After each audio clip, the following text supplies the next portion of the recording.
আসসালামু আলাইকুম viewers, welcome back to my channel. আজকের রেসিপিতে সবাইকে ওয়েলকাম জানাচ্ছি।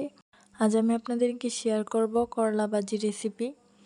আর করলা ভাজি কিন্তু অনেকেই পছন্দ করে না, তার কারণ হচ্ছে তিতা লাগে। এই জন্য আমি আজকে যে রেসিপিটা শেয়ার করব এইভাবে ফলো করলে কিন্তু ছোট বাচ্চারাও খেতে পারবে। আমার ছেলেও কিন্তু এই করলা ভাজিটা খুব পছন্দ করে। করলার ভিতরের যে পুরটা থাকে না, বিচি সহ, এগুলা ফেলে তারপর করলাটাকে একদম পাতলা পাতলা করে কেটে নিতে হবে। তারপর এটাকে লবণ দিয়ে ভালো করে কচলিয়ে এর যে রসটা আছে এটা বের করে নিতে হবে, তাহলে তিতা যে ভাবটা থাকে ওইটা চলে যায় আর অনেক ক্রিস্পিও হয়। দেখতেই পাচ্ছেন ভিউয়ার্স, আমি কিন্তু প্রায় 3-4 মিনিট এটাকে এভাবে কচলিয়ে পানিটা ফেলে তারপর খুব ভালো করে ধুয়ে নিয়েছি। তারপর চিকন করে যে আলুগুলা কেটে রেখেছিলাম ওইগুলাও মিশিয়ে নিব। আলু আর করলাগুলা ধোয়া হয়ে গিয়েছে আর পানিটাও ঝরিয়ে নিয়েছি।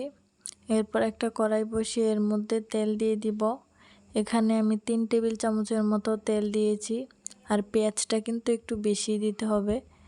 তেলটা গরম হওয়ার পর এখানে হাফ কাপ পরিমাণ পেঁয়াজ কুচি দিয়ে দিলাম। এখন পেঁয়াজগুলোকে ভালো করে নাড়াচাড়া করে ভেজে নিব। এগুলোকে খুব বেশিক্ষণ ভাজতে হবে না, হালকা ভাজার পর এখন এর মধ্যে কেটে রাখা করলা আর আলুগুলো দিয়ে দিব।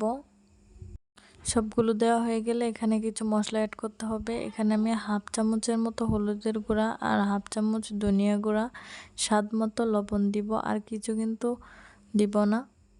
তারপর এগুলোকে ভালো করে মিশিয়ে নিচ্ছি। কিছুক্ষণ নাড়াচাড়া করে মেশানোর পর আমি এখানে কাঁচামরিচ কুচিগুলো দিয়ে দিব। ভিডিওটি ভালো লাগলে লাইক, কমেন্ট এবং শেয়ার করবেন। এই ভাজিটা করার সময় চুলাটা মিডিল আঁচে করতে হবে, তা না হলে ভাজিটা কিন্তু লেগে যাওয়ার সম্ভাবনা থাকে। এই যে এখানে আমি এই পর্যায়ে কাঁচামরিচগুলো দিয়ে নিচ্ছি। কাঁচামরিচগুলো আমি চিড়ে দিয়েছি, তার কারণ হচ্ছে একটু ঝাল ঝাল যাতে লাগে এই জন্য।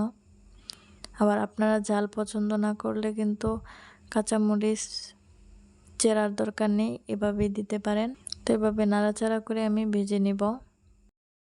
আর এই ভাজিটা করতে কিন্তু খুব বেশি সময় লাগে না, 15 মিনিটের মধ্যে আপনাদের এই ভাজিটা কমপ্লিট হয়ে যাবে।